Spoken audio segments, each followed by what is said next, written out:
Per la quinta e ultima batteria stanno per scendere in acqua Riccardo Berto in corsia 1, Enrico Del Pivo in 2, Manuel Zerial in 3, Filippo Biasin in 4, Luca Collot in 5, Filippo Fassina in 6, Andrea Grendene in 7, Enrico Visentin in corsia 8.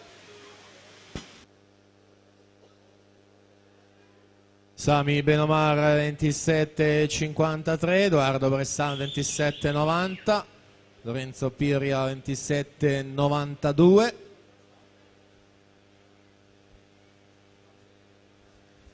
Siamo già ai 75 metri, l'ultima subacquea che immette nella vasca conclusiva. 60,16 il tempo di Ettore Nanetti.